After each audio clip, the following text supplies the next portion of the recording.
안녕하십니까. 폐기물 수집 운반업 허가 전문 함광진 행정사입니다. 제가 폐기물 수집 운반업 허가 업무를 전문으로 하고 있고 유튜브 촬영을 하다 보니까 가끔 저한테 전화를 하셔가지고 이 폐기물 사업 분야의 전망을 물어보시는 분들이 계세요. 폐기물 분야가 전망이 좋냐 나쁘냐, 어떤 폐기물을 수집 운반해야 돈을 벌 수 있느냐, 이런 질문들을 많이 하시는데요.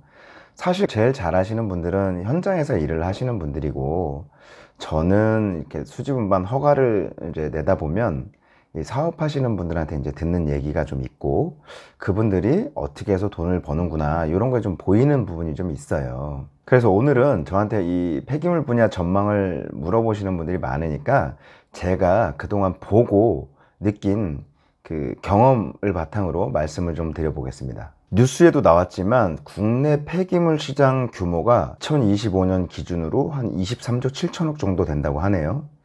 제가 알기로는 대기업들도 이 폐기물 처리업 분야에 뛰어든 지 상당히 오래됐고, 외국 자본도 상당히 많이 들어왔어요.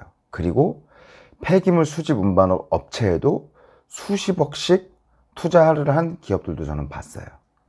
제가 본 분 중에 혼자 폐기물 수집 운반업 하시는 분인데, 차량 한 대로 월 수익을 한 1,200만 원 정도 내시는 분도 봤고요. 어떤 분은 차량 한 5대 정도 운행을 하시는데 월 매출이 한 2, 3억 정도 되고 본인 수익이 4천만 원에서 5천만 원 되는 경우도 봤습니다. 실제 제 주변에 있는 분들 사례고요. 돈을 아주 많이 버시는 분은 진짜 외제차 타고 다니시면서 일주일에 2-3번씩 골프 치러 다니고, 그런 분들도 저는 많이 봤습니다. 돈을 버는 구조는 3가지예요. 먼저 기본은 내가 얼마만큼의 폐기물 물량을 확보하느냐에 따라서 나의 경쟁력이나 나의 수익이 달라지는 거예요. 폐기물 수집 운반업은 기본적으로 수수료 떼기 사업이라고 보시면 돼요. 첫 번째, 폐기물 배출자로부터 폐기물 처리 비용을 받는 구조에 대해서 말씀을 좀 드려볼게요. 우리 폐기물 버리시는 분들이 대부분 돈을 내고 버려요. 가령 폐기물 수집 운반 업자에게 키로당 100원의 폐기물을 버린다면 폐기물 수집 운반 업자는 100원의 폐기물 처리 비용을 받아서 다시 50원을 내고 그 폐기물을 처리장에 갖다 주는 거예요.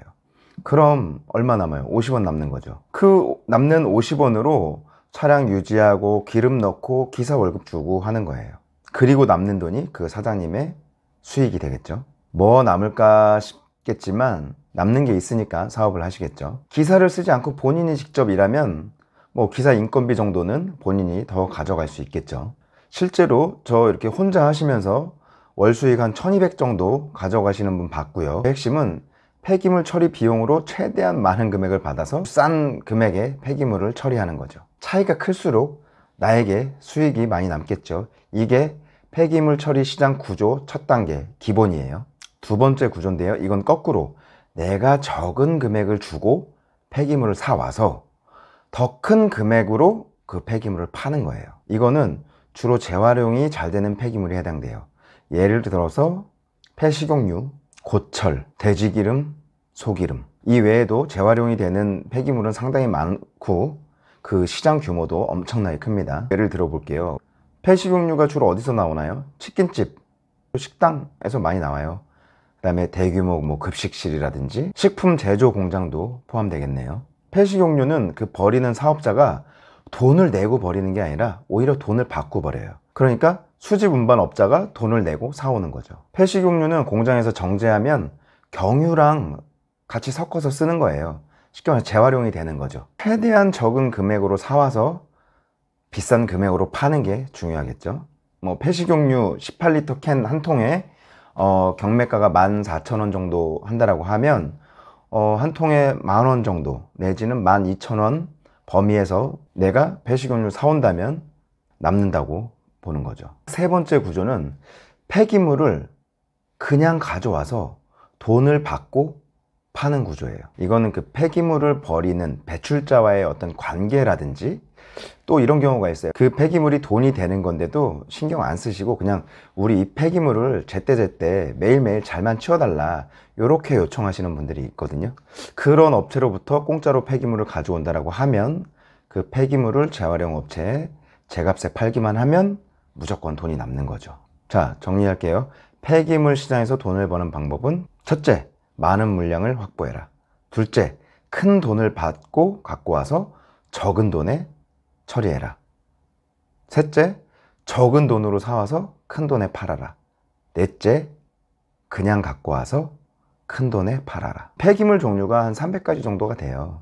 그 중에는 이미 이제 업체가 포화 상태인 폐기물들이 있고, 또 어떤 거는 아직 알려지지가 않았고, 그 구조를 잘 몰라서 진입을 못하는 폐기물도 있어요.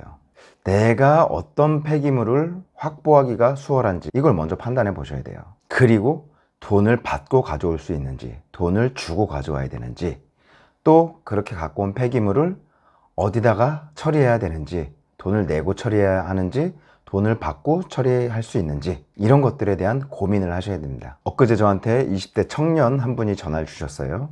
본인이 농수산물 시장에서 일하는데 그 야채 부산물이 엄청 많이 나오고 그 개별 업체 사장님들이 아주 비싼 돈으로 그 야채 부산물을 치우고 있다는 거예요. 본인이 그 야채를 버리시는 사장님들하고 친하기 때문에 그 물량 확보가 쉽고, 본인이 그 야채 잔재물을 가지고 재활용을 해서 팔 거래요. 제가 그 아이템을 들었는데 아주 괜찮은 사업이더라고요. 그래서 이분이 이거는 남는 장사다 생각을 해서 지금 허가 준비에 들어갔습니다. 모든 사업이 생각대로만 되진 않겠죠. 오늘 영상 보시고 이런 사업으로도 돈을 버는 사람들이 있구나, 요 정도만 생각하셔도 도움이 되지 않으실까 이런 생각이 드네요. 폐기물을 갖고 와서 팔만한 데가 좀 있겠다 이렇게 생각이 좀 드신다면 폐기물 시장에 한번 진입해 보시는 것도 좋을 것 같습니다. 폐기물을 수집 운반하려면 반드시 허가가 있어야 되고요. 허가를 받는 방법이나 시설 장비 조건에 대해서는 제가 다른 영상에 올려놨으니까요, 참고하시면 될 것 같습니다. 끝까지 봐주셔서 감사드립니다. 이상 함광진 행정사였습니다.